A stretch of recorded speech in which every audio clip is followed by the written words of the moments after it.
Au Japon, la culture du surmenage au travail est très répandue, entraînant des cas d'épuisement et même de décès, appelés karoshi. Les travailleurs, poussés à faire des heures supplémentaires excessives, peuvent succomber à des crises cardiaques, accidents vasculaires ou suicides. Un exemple tragique est celui de Miwa Sado, une journaliste décédée d'un arrêt cardiaque après avoir accumulé un nombre impressionnant d'heures supplémentaires sans repos adéquat.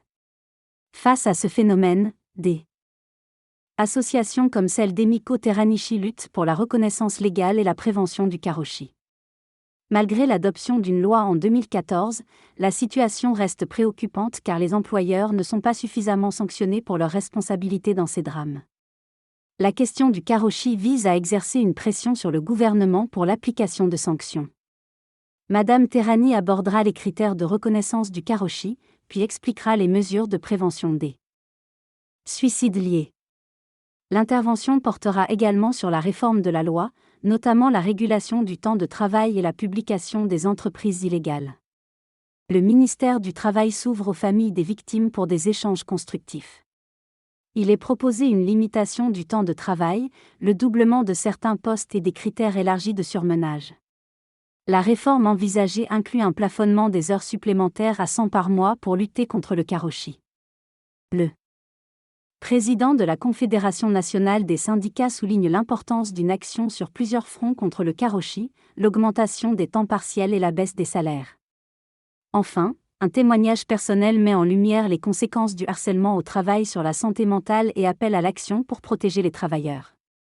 Suite à une relation de travail toxique et du harcèlement subi dans son entreprise, Yamato Nakamura a décidé de poursuivre son supérieur en justice pour falsification d'heures de travail. Il a pris conscience du problème généralisé de harcèlement au Japon et s'efforce de médiatiser son histoire pour sensibiliser sur cette réalité. Yamato participe à des réunions avec d'autres victimes et est soutenu par des députés de l'opposition pour faire évoluer la législation.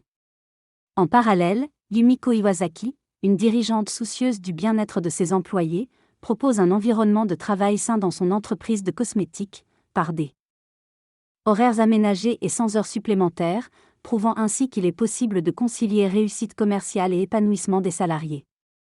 À 9h, la personne est sortie pour un entretien et est revenue à 16h30, lui permettant ainsi d'aller chercher son enfant à la crèche.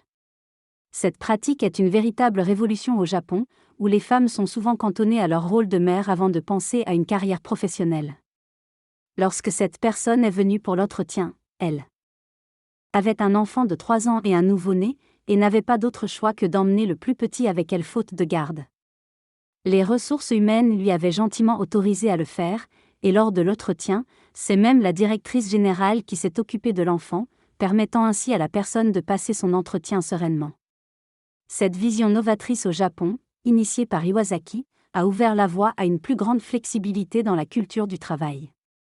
Malgré cela, le pays est encore loin d'une réelle révolution des mentalités, où la valeur des salariés dépend toujours de leur endurance au travail.